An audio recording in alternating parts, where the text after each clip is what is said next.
Evangelho segundo Mateus, capítulo 24. Nós estamos numa série de mensagens dentro do contexto da escatologia bíblica.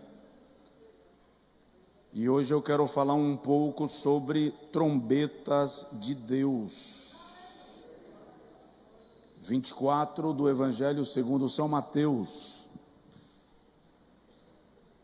Versículo de número 1 até o versículo de número 3. Ora, Jesus, tendo saído do templo, ia se retirando. Quando se aproximaram dele os seus discípulos, para lhe mostrarem os edifícios do templo. Mas ele lhes disse: não vedes tudo isto? Em verdade vos digo que não se deixará aqui pedra sobre pedra que não seja derribada. E estando ele sentado no Monte das Oliveiras, chegaram-se a ele os seus discípulos em particular, dizendo: declara-nos quando serão estas coisas, e que sinal haverá da tua vinda e do fim do mundo. Diga amém. Agora diga comigo: Senhor, fala comigo. Amém. Podem sentar, amados, por favor. Jesus vai voltar. Há quem não tenha certeza, há quem não tenha nem esperança,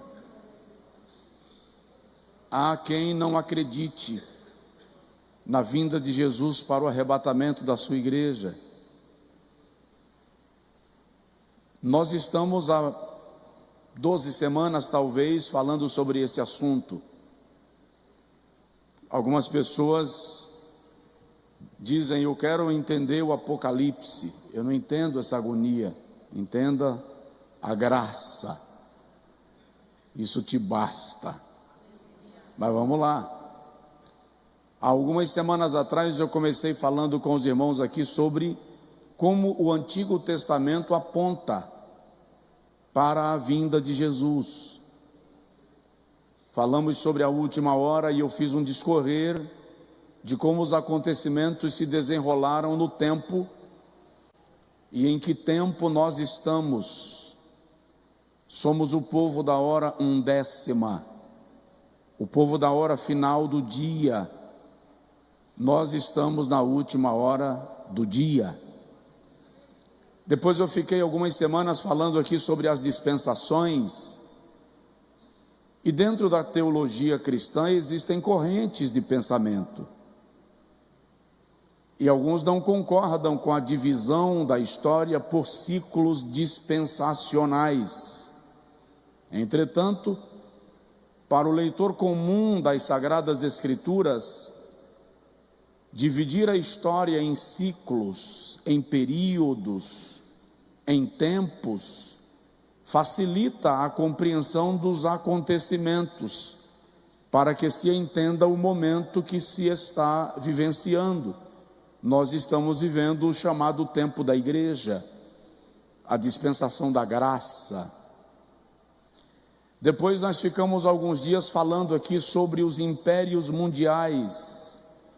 Falamos sobre o império de Babilônia, quando Nabucodonosor tem a visão da estátua de cabeça de ouro, peito e braços de prata, falando do império medo-persa, ventre e coxas de bronze, falando do império grego, pernas de ferro, falando do império romano, pés de ferro e barro, falando do sistema de governo que envolve domínio, comando, ditadura, centralização de poder, em mistura com populismo, com o povo, tempo que nós estamos vivenciando.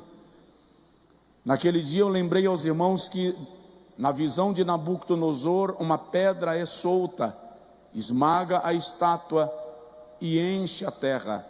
que aponta para o reino de Jesus Cristo, que há de cobrir toda a terra com o seu domínio, com a sua justiça, com a sua misericórdia, com a sua bondade, mas também com o seu comando, com o seu senhorio e com o seu domínio sobre todos os homens.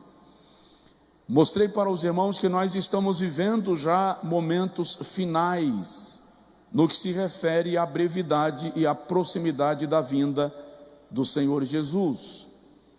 Por alguma razão, agora, eu não lembro o que eu preguei terça-feira passada, mas sei que foi dentro do mesmo contexto. Quem lembra o que eu preguei terça-feira passada? É bom que agora eu te...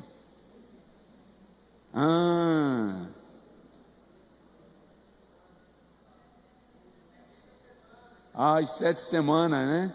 As 7 semanas proféticas de Daniel. E aí eu mostrei para os irmãos que nós estamos vivendo um hiato entre a 69ª semana e a 70ª, que aponta para o período da grande tribulação. Vou abrir um parêntese. Eu ainda enfrento uma sequela chata do Covid. Minhas lembranças antigas estão vivas, plenas. As lembranças recentes dão assim apagões, que eu preciso fazer pequenos exercícios para trazer de volta. Mas vai recuperar. Diz amém, vai. Se você não disser amém, eu vou ficar pensando que você não quer que eu recupere tudo. Vamos lá. Então, nós falamos sobre as 70 semanas de Daniel, e eu mostrei para os irmãos que nós estamos vivendo o tempo intermediário, que é o tempo da igreja.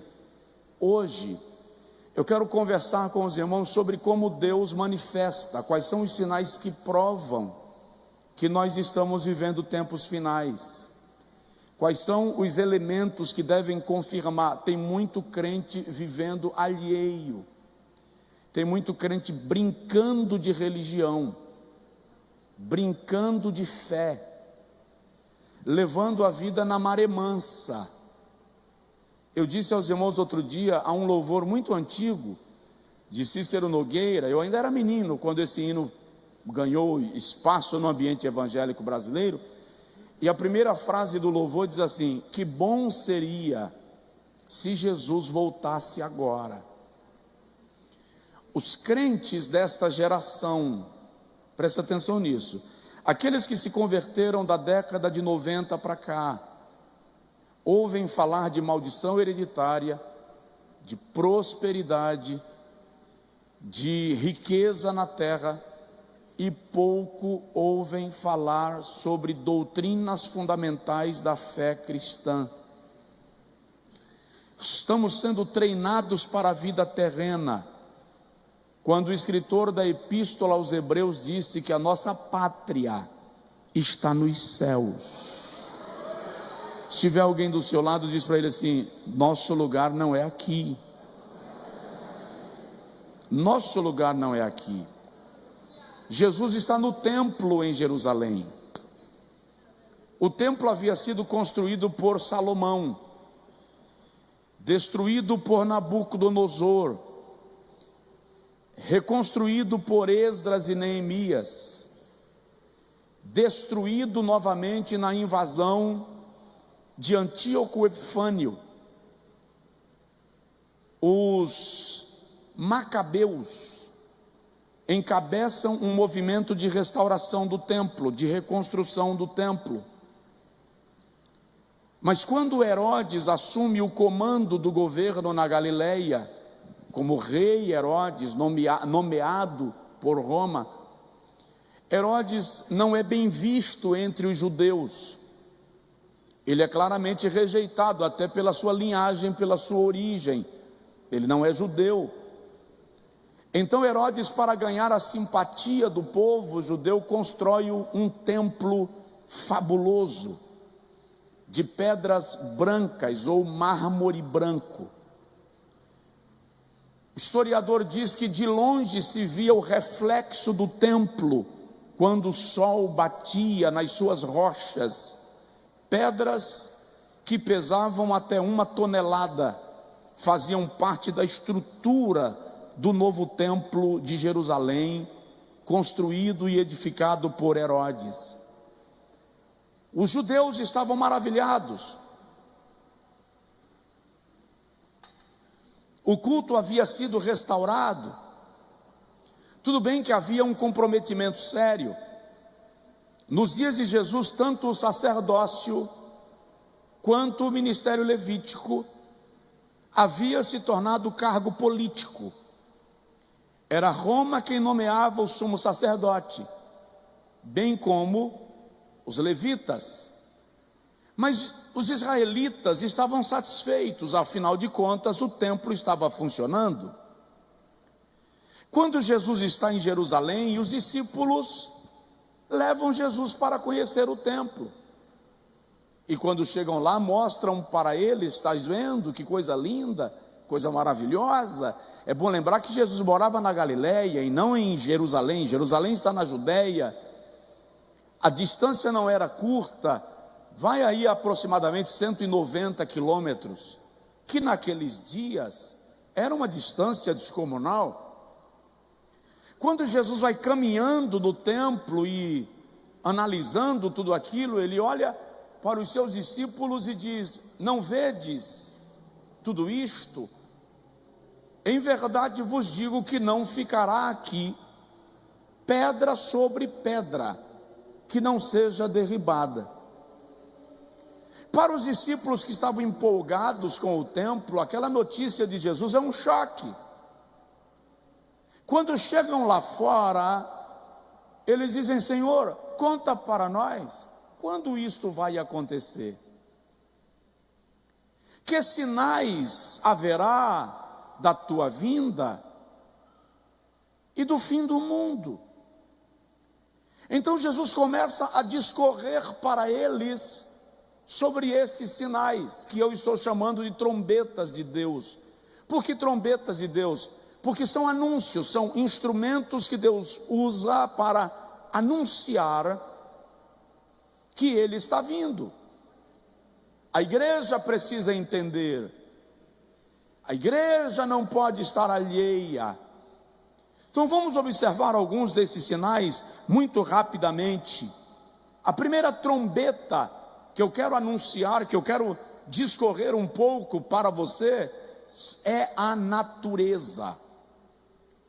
Deus, ao longo do tempo, tem usado a natureza para declarar a sua ira, o seu juízo e o seu controle. Romanos capítulo de número 1, versículo de número 18 a 20, o apóstolo Paulo diz assim: dos céus se manifesta a ira de Deus, porque tudo o que de Deus se pode conhecer, tudo o que de Deus se pode conhecer, tanto os seus atributos, quanto a sua divindade e o seu poder, são manifestos nas obras criadas, para que os homens não tenham de que se desculpar. Então Paulo está dizendo que Deus faz da natureza um anunciador da sua natureza, do seu poder, da sua grandeza e da sua majestade. O salmista diz no Salmo 19 que os céus proclamam a glória de Deus, e o firmamento anuncia as obras das suas mãos. Um dia faz declaração a outro dia, e uma noite traz revelação a outra noite. Aí Paulo diz, o salmista diz: não há voz, nem fala, mas em toda a terra se ouve as suas palavras. Então, prestar atenção na pregação da natureza é importante. No Evangelho segundo Mateus capítulo 24, versículo 7, o Senhor Jesus diz assim: porquanto se levantará nação contra nação, e reino contra reino, e haverá fomes e terremotos em vários lugares. No Evangelho segundo Lucas, capítulo de número 21, versículo de número 11, o Senhor Jesus diz assim: e haverá em vários lugares grandes terremotos, e pestes, e fomes, e haverá também coisas espantosas, e grandes sinais no céu. No versículo de número 25, o Senhor Jesus diz: e haverá sinais no sol, na lua e nas estrelas, e sobre a terra haverá angústia das nações, em perplexidade pelo bramido do mar e das ondas. Homens desfalecerão de terror pela expectação das coisas que sobrevirão ao mundo, porque os poderes dos céus serão abalados. Jesus está declarando para a igreja que um sinal de que ele está prestes a voltar é a natureza bradando. Tudo bem, você pensou, mas o tempo inteiro houve terremotos na terra, o tempo inteiro houve tragédias e catástrofes naturais. A questão não é esta. A questão é que a natureza está bradando cada vez mais frequentemente, cada vez mais audivelmente. Por exemplo, eu puxei uma tabela. No século X, houve no mundo, século X, 32 terremotos. No século XI, 53 terremotos. No século XII, 84 terremotos. No século XIII, 115 terremotos. No século XIV, 137 terremotos. No século XV, 174 terremotos. Veja que vai subindo. No século XVI, 253 terremotos. No século XVII, 278 terremotos. No século XVIII, 640 terremotos. No século XIX, 2.119 terremotos. No século XX, houve mais terremotos que nos séculos anteriores juntos. A natureza está trombetando, a natureza está anunciando a proximidade da vinda do Senhor Jesus. E observe o seguinte, fiz algumas anotações disto. No ano 2000, na Índia, cerca de 100 mil pessoas morreram por causa de um terremoto. Em 1999, em Taiwan, 11 mil mortos. Em 2004, no leste asiático, as tsunamis que atingiram 13 nações, mataram cerca de 37 mil pessoas, feriram mais de 200 mil pessoas. Em 2005, nos Estados Unidos da América, na cidade de Orleans, o famoso furacão Katrina matou cerca de 1.800 pessoas e deixou milhões de dólares em prejuízo. No Paquistão e na Índia, no ano 2005, 75 mil pessoas morreram por causa de um terremoto. Cerca de 2 milhões de pessoas ficaram desabrigadas. No Mianmar, em 2008, um ciclone matou cerca de 80 mil pessoas. Terremoto no Haiti matou cerca de 200 mil pessoas. Desabamentos no Rio de Janeiro, enchentes no Nordeste, incêndios no Canadá, incêndios em outras nações do mundo, E é interessante, eu estava semana passada, 15 dias atrás, nos Estados Unidos. Eu estava no meio de uma live, meu computador estava ligado, meu celular estava ligado, meu iPad estava ligado. Os meus equipamentos são todos adquiridos no Brasil, mas no meio da minha live, todos os meus equipamentos pararam e começaram a alarmar e piscar a tela, anunciando um tornado que estava chegando, e um aviso: desça para o porão da casa. O que eu quero dizer com isso?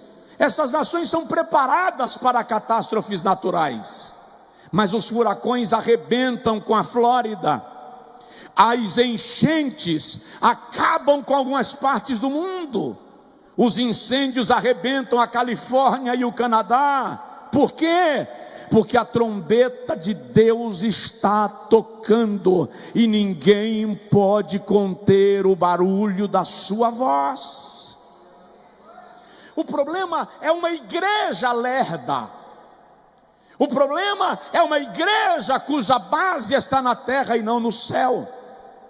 É uma igreja que não está atenta à volta do Senhor Jesus.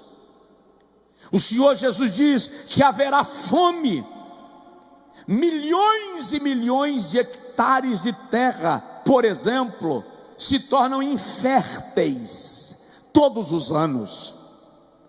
O último relatório das Nações Unidas que eu li falava de 6 milhões de hectares de terra tornando-se inférteis todos os anos. Milhões de hectares de terra são devastadas todos os anos.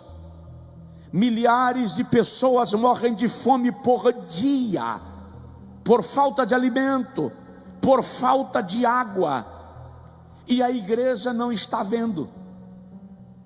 Eu não estou dizendo para você parar de se programar para uma vida confortável na terra, mas eu estou dizendo: trabalhe por uma vida confortável na terra, mas não esqueça de trabalhar pela vida eterna no céu.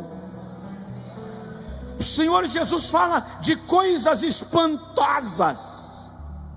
Você já ouviu falar em OVNIs, extraterrestres? El Niño, Laninha, buraco negro, Triângulo das Bermudas. São coisas espantosas. A natureza está dizendo: Jesus vem, Jesus vem, Jesus vem. E digo para os irmãos: a terra vai começar a ver de maneira muito mais autêntica a mão de Deus movendo a natureza. A terra, os habitantes da terra começarão a ver sinais extraordinários. A mão do Senhor vai se manifestar de maneira cada vez mais visível, de maneira cada vez mais inconfundível. Ainda que o mundo não entenda, igreja, esteja atenta. Jesus está avisando a noiva: a hora do encontro está chegando, e eu estou descendo para buscar a minha igreja. Só quem crê pode dar glória a Deus. Celebre ao Senhor, você que está em casa. Segunda trombeta que Jesus anuncia, que denuncia a proximidade da sua vinda, é o padrão de moralidade do mundo. Os costumes estão em franca mutação. O certo já não é mais tão certo, o errado já não é tão mais errado. As verdades e os valores se tornaram relativos. O mundo, se você analisar o mundo de 30 anos atrás para o mundo que vivemos agora, você verá que em 30 anos nós mudamos uma era. Aquilo que era escândalo já não é mais. O inaceitável agora é aplaudido. O apóstolo Paulo, escrevendo a Timóteo na segunda carta, capítulo 3, versículo de 1 a 4, Diz assim: sabe, porém, isto: nos últimos dias haverá tempos penosos, tempos trabalhosos, nos quais os homens serão amantes de si mesmos, desrespeitadores, desonestos, agredirão os próprios pais e mães, tendo aparência de piedade, mas negando-lhes o poder. Observe, vivemos uma geração que faz campanha de adoção de gato, cachorro e papagaio, mas não dá comida para uma criança faminta debaixo da maquise. Vivemos uma geração que processa alguém que porventura agredir um animal, mas que está defendendo a liberação do aborto. Eu não estou dizendo para agredir o animal, eu estou dizendo que há uma clara inversão de valores. Fala-se de uma média de 55 bilhões de abortos por ano no mundo. Destes, 25 milhões são chamados abortos clandestinos. Esta semana, uma senhora transmitiu em live, online, ao vivo, ela mesma provocando, fazendo o seu próprio aborto. E o título da live foi: venham acompanhar ao vivo o meu primeiro aborto online.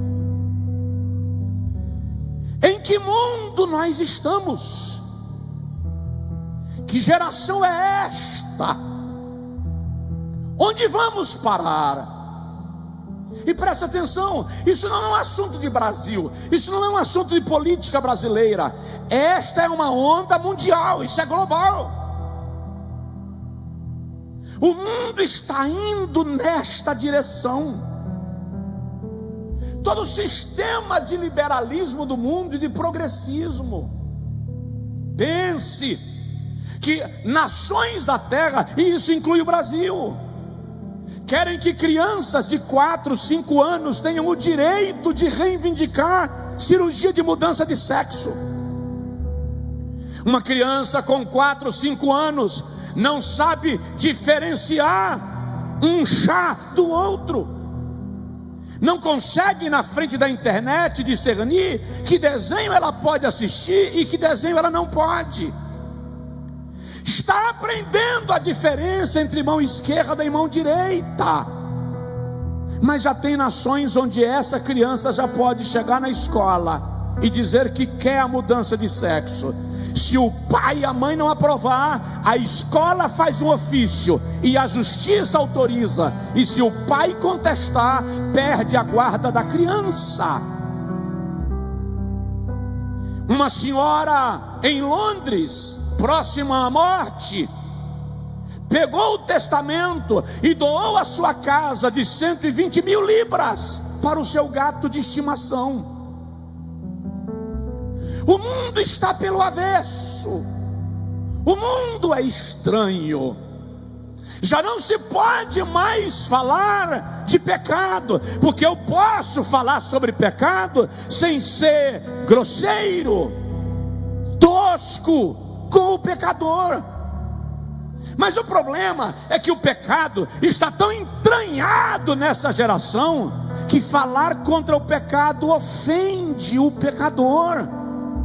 Então não se pode mais. Vamos lá, já que eu comecei, vamos entrar. Querem mudar a Bíblia? Afinal, a Bíblia fala de coisas que eu gostaria que ela não falasse. Gente que não sabe nem o ABC, o alfabeto, achando que a Bíblia é um livro ultrapassado. Gente que não sabe nem o próprio nome mais, porque vive de pseudônimos querendo julgar a Bíblia. É tempo de a igreja se levantar em oração, em jejum, em paixão pela palavra e declarar que o Espírito de Deus vai varrer a humanidade com uma onda de avivamento espiritual.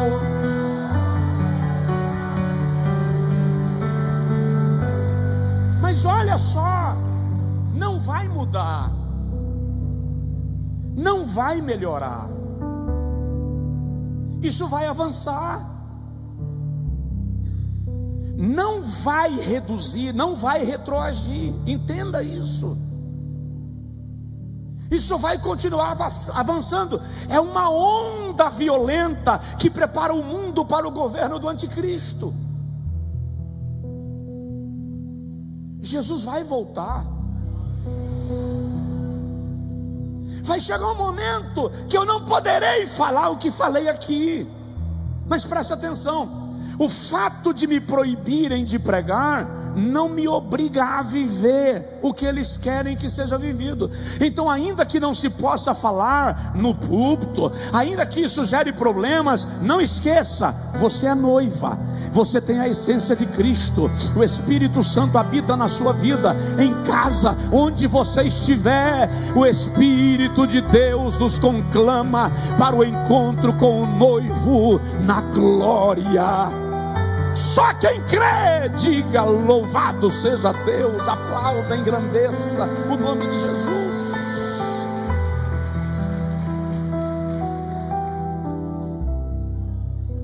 Esse é o mundo no qual estamos. Terceira trombeta que anuncia a vinda de Jesus: os sinais sociais. O mundo inteiro está em crise. Hoje eu pesquisei a ONU diz, Organização das Nações Unidas, que existem mais de 100 milhões de pessoas em situações de rua no mundo.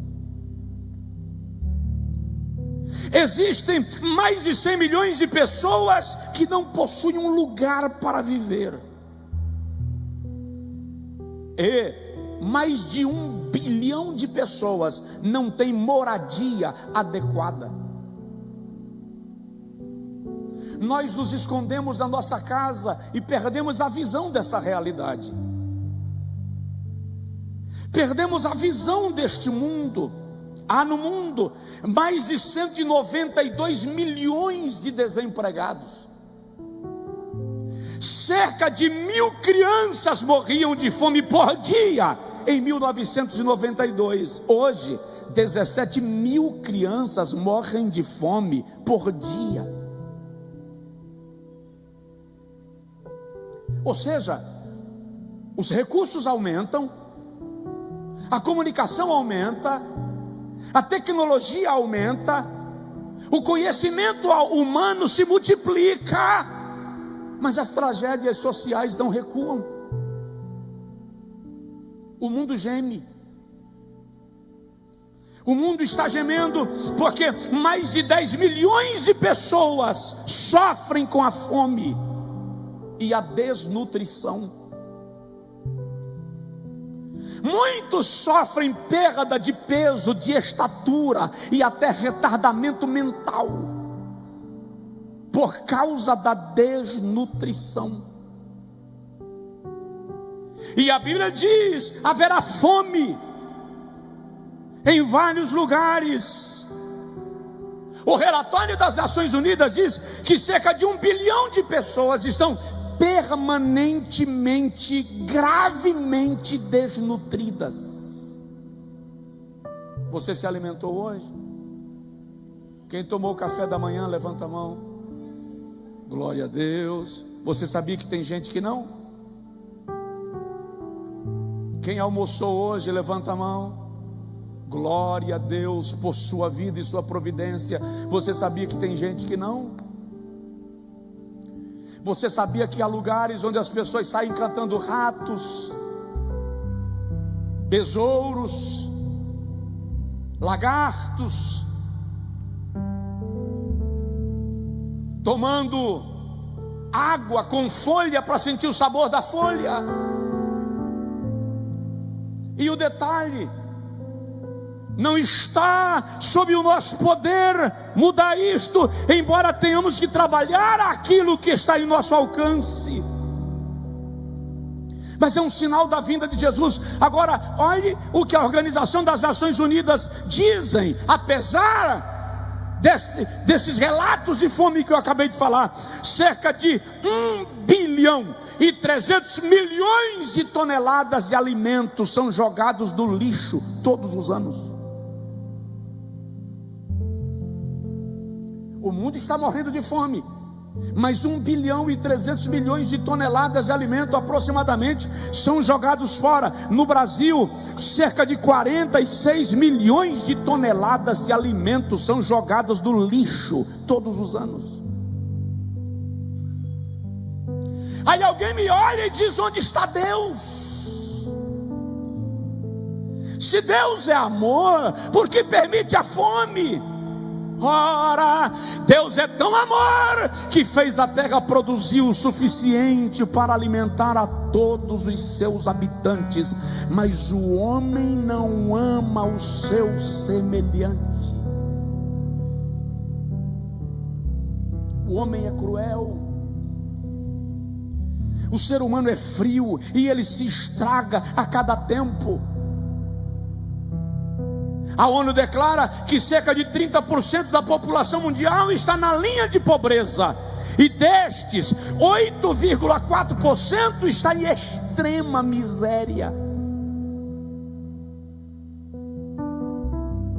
Se você não entende que isso é um sinal de que Jesus está voltando, então você ainda não entendeu a Bíblia.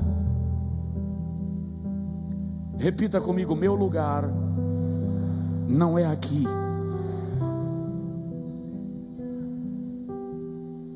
No Brasil, olha que assustador, isso aqui é sinal social, isso é uma trombeta. Entre 2016 e 2020, cerca de 35 mil crianças e adolescentes de até 19 anos foram mortos de forma violenta no Brasil. Dá cerca de 7 mil crianças e adolescentes mortos de forma violenta por ano. Um dia desse, uma criança sentada num tiroteio, a bala lhe matou na porta de casa, e ela ainda chegou para a mãe e disse: mamãe, está coçando aqui. Quando a mãe foi olhar, o sangue estava escorrendo. Sem falar de crianças vítimas da violência sexual,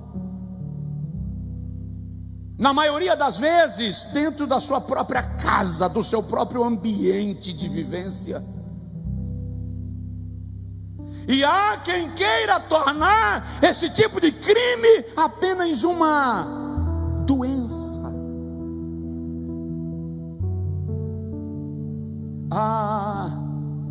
Vocês que estão aqui no templo, vocês que estão comigo no templo online, deixa eu explicar para vocês uma coisa, para vocês entenderem a situação do mundo. Deus proibiu Israel de oferecer os seus filhos, as suas crianças a Moloque. Deus poupou a Nínive só por causa das crianças. Todas as vezes que Satanás quis destruir um plano de Deus, ele atacou crianças. Basta lembrar do Egito, basta lembrar de Belém.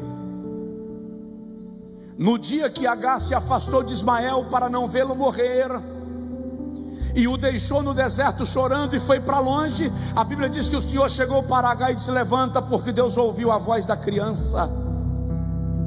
Se o mundo está pensando que Deus não está ouvindo o gemido destas crianças, o mundo está enganado.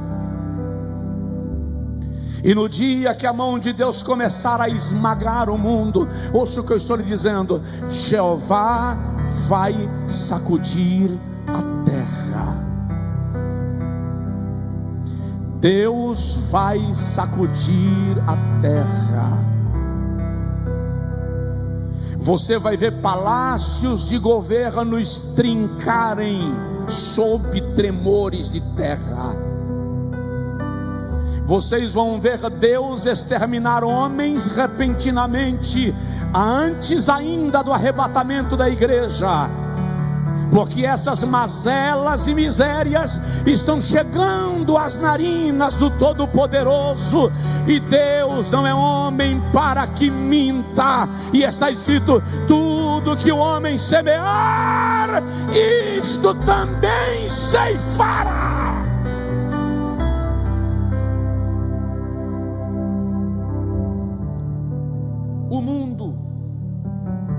O mundo moderno ainda não viu o juízo que está por se levantar da parte de Deus sobre a terra.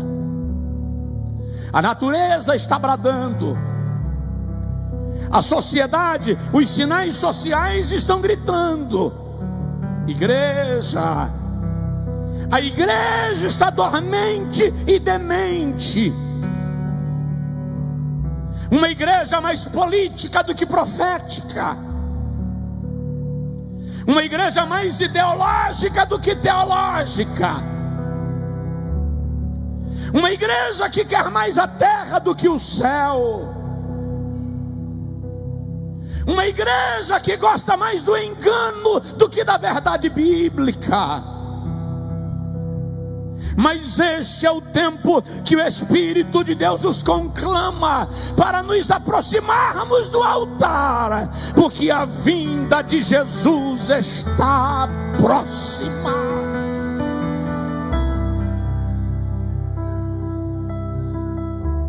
Relatório da ONU diz que são gastos em drogas, crime organizado, pornografia, jogos de azar, gastos militares, sonegação de impostos, crime financeiro, trilhões de dólares todos os anos, quando bilhões seriam suficientes para tirarem todos aqueles que estão em linha de pobreza do seu estado de miséria. Então a questão não está em se Deus existe. A questão não é se Deus é amor. A questão é que o homem é tirano na sua natureza. Em Gênesis capítulo 6, o Senhor diz: o homem é mau desde a sua pequenez. Se Deus, ouça o que eu vou lhe dizer, se Deus julgou Sodoma, se Deus julgou os povos antediluvianos, se Deus julgou os ninivitas, se Deus julgou ao próprio Israel, esta geração não passará ilesa. Esta geração não passará impune. Basta nós lembrarmos, e é possível, foi ontem, cerca de 15 milhões de pessoas morreram, vitimados pela pandemia. Foi terroroso, foi terrível. Andei nas ruas de Salvador no período da pandemia, parecia uma cidade fantasma. Filhos arrancados dos braços do seu pai, dos seus pais, e levados para internamento em isolamento, sem que os pais tivessem o prazer de acompanhar-lhes em seu processo de dor e de enfermidade. Mulheres que viram seus maridos morrerem, mas não puderam sepultá-los, como ao menos desejariam fazê-lo em caso de morte, já que não houve opção. Quantos filhos perderam seus pais, quantos pais perderam seus filhos, Quantos homens perderam suas respectivas esposas, e o inverso também é verdadeiro. Quantas igrejas ficaram sem os seus pastores, quantos pastores viram membros das suas igrejas morrerem, ricos e pobres morreram, grandes e pequenos, poderosos e enfraquecidos, e ainda não serviu de lição, porque lamentavelmente nós já esquecemos.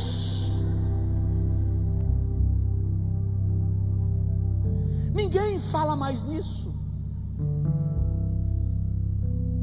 Quem fala nos famosos que morreram? Quem ouve falar mais? O tempo passa, nós somos a chamada sociedade líquida. Morreu, outro ocupa o lugar e a fila anda. Não há mais o sentimento de luto. É um sinal claro de uma sociedade para quem o amor se esfriou. E quer saber o pior? O mais grave? A igreja está indo na onda. A igreja está indo na onda. Está vivendo da mesma maneira. Não importa quem levanta e quem cai, quem sara e quem morre. Nós estamos lidando com a morte mais ou menos assim: vai em paz. Isso é um sinal de uma sociedade que se afasta de Deus, que está vendo as tragédias perto de si, mas isso não lhe incomoda. A minha fala nesta noite é para crente salvo, gente que crê no arrebatamento. A minha palavra é para quem está disposto a ir morar no céu. Se Jesus voltar hoje, você vai subir para a glória. Essa palavra é para você. Fique atento. Fique atento. Fique atento. Semana que vem, se Jesus não tiver voltado ainda, eu vou falar quando os sinais apontam para a igreja. Quais são os sinais dentro da igreja que indicam que nós estamos na iminência da volta de Jesus? Como está a situação espiritual da igreja? Mas deixa para terça-feira. Nós temos sinais da vinda de Jesus. Vamos pensar, e eu já estou concluindo, em sinais políticos. Você já parou para ver como está o mundo?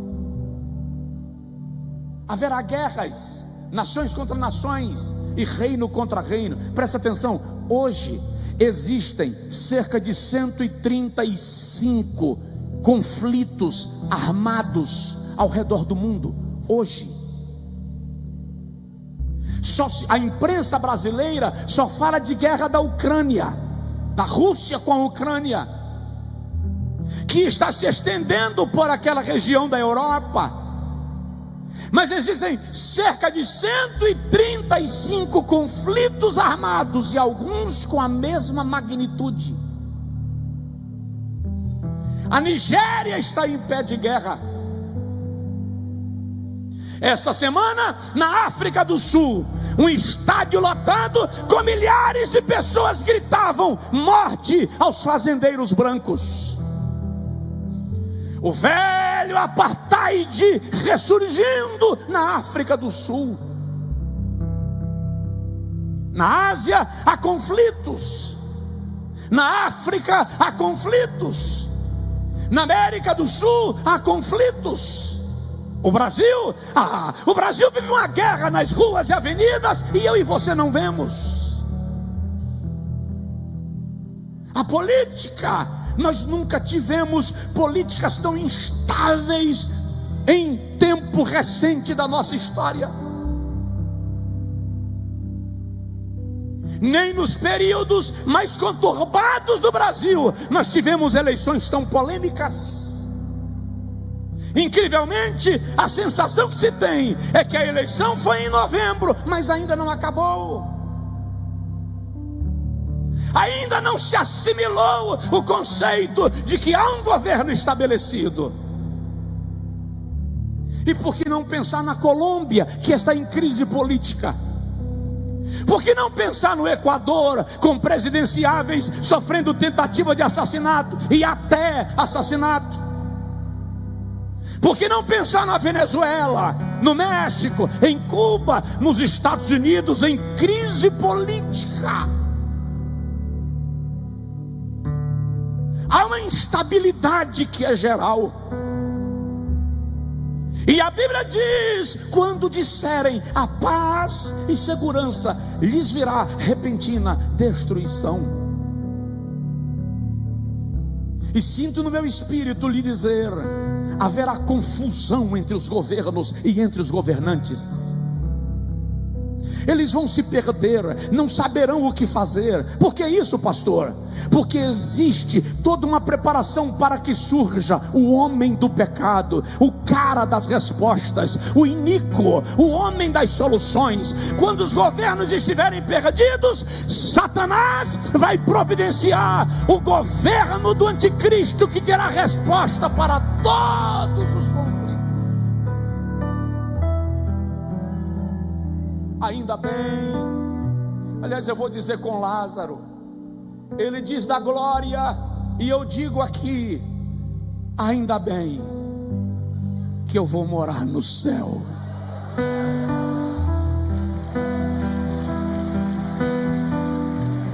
Ainda bem que eu vou morar no céu. Quem tem essa esperança, levanta assim a sua mão e dá um brado de glória, de louvores ao Senhor Jesus.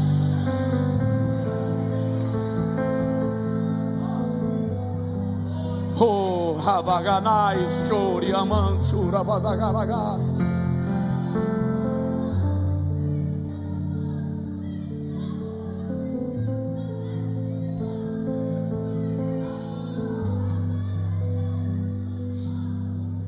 Quem diria que a Rússia ressurgiria? Tudo bem, um urso, uma potência, mas estava adormecida há décadas. Os mísseis estão explodindo, caindo para lá. Você sabe quanto custa um míssilzinho daquele? Dá para comprar um lanche. Um míssil daquele daria para plantar 200 milhões de árvores, irrigar 1 milhão de hectares de terra, alimentar 80 bilhões de pessoas subnutridas, comprar 1 milhão de toneladas de fertilizantes, construir 65 mil centros de saúde, ou construir 340 mil escolas primárias. Você faz ideia de quantos estão caindo na terra agora?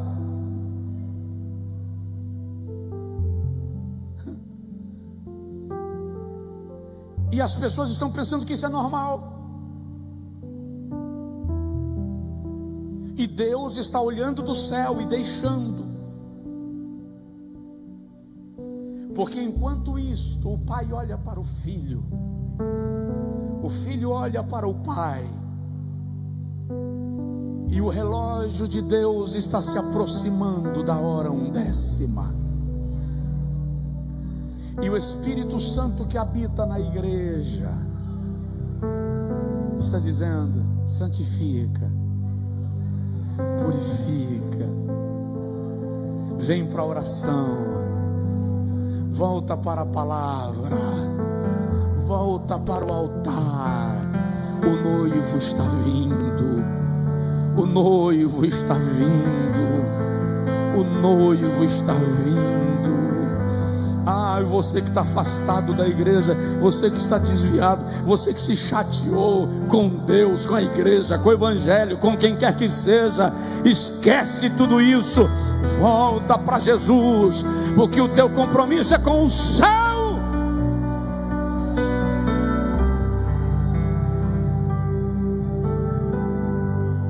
Eu vou terminar.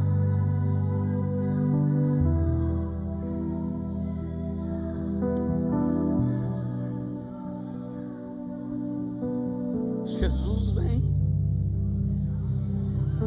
Sabe, em dado momento, eu estudo a Bíblia há 33 anos. E na medida que você vai crescendo em conhecimento, se é que você cresce, eu acho que você diminui, mas você vai se tornando meio sistêmico. Eu já estava meio que questionando esse negócio de Jesus voltar. Será que é verdade? Será que não é assim? Cada um vai morrendo e vai levando. Eu não duvidei do céu. Eu só comecei a achar que a terra seria sempre como foi. Quem vai morrendo, vai morrendo. Por isso que eu digo que quando eu me desafio a pregar um tema, eu sou muito beneficiado, porque ele me leva a mergulhar em questões nas quais eu não pensava mais, ou as quais eu não conhecia, não via, não enxergava.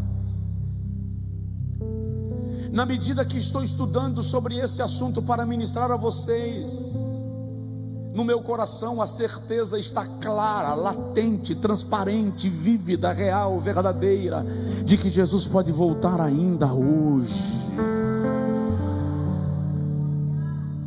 Provoca seu vizinho e diz para ele: quero ver você no céu, tá?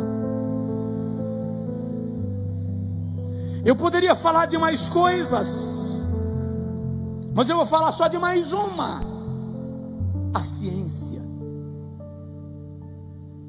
A ciência é uma trombeta clara anunciando que Jesus vai voltar.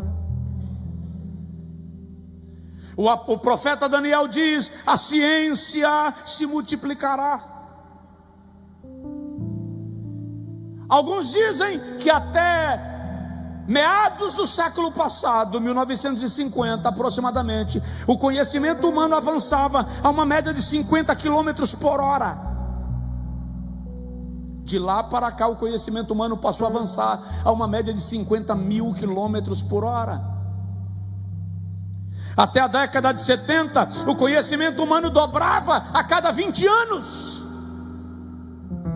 Daí para os anos 2000 o conhecimento humano começou a dobrar a cada 20 meses. Até a pandemia, o conhecimento humano passou a dobrar a cada 9 meses. Hoje, o conhecimento humano está tão acelerado que aquilo que é moderno hoje será obsoleto amanhã. Já há igrejas fazendo culto sem a presença de pastor, cantor, ministério de louvor. A inteligência artificial está colocando o pastor para pregar no telão, um avatarzinho. Ministério de louvor também são avatares da inteligência artificial. E em casa você entra no sistema e tem a sensação que você entrou na igreja dentro de casa. A ciência se multiplicou. A tecnologia robótica está em níveis assustadores.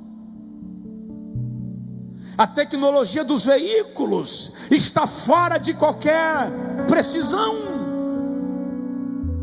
Em algum lugar do mundo, um investimento de aproximadamente $1 trilhão está desenvolvendo uma cidade completamente tecnológica. E a ciência é um claro sinal anunciando que Jesus vai voltar. Se você não acredita em mim, se você não acredita na Bíblia, olha para a natureza, olha para a sociedade, olha para o mundo, olha para a ciência. Como é que o meu equipamento daqui, só porque eu estava nos Estados Unidos e surge um sinal de um ciclone, o meu equipamento dispara? Isso é controle.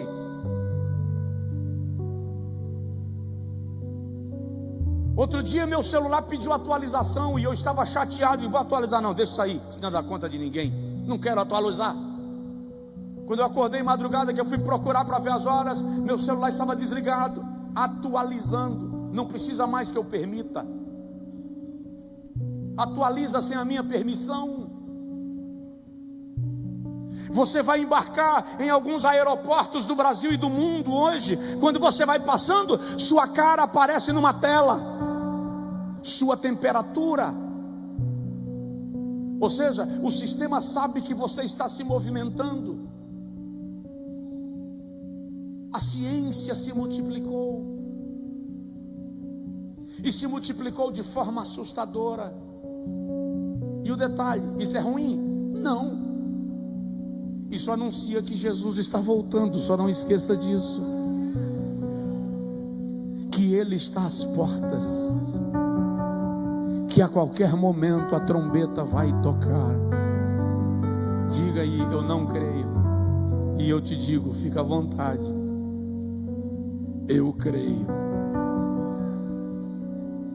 E quando Jesus voltar, eu não vou poder te dizer, eu te avisei. Por que eu não vou poder dizer, eu te avisei? Porque eu não pretendo estar aqui. Eu pretendo estar na glória. Quem está comigo nesse propósito de vida, diga glória a Deus. Se você pode, se coloca de pé. Semana que vem a gente continua e eu falo sobre os sinais na igreja de que Jesus está voltando.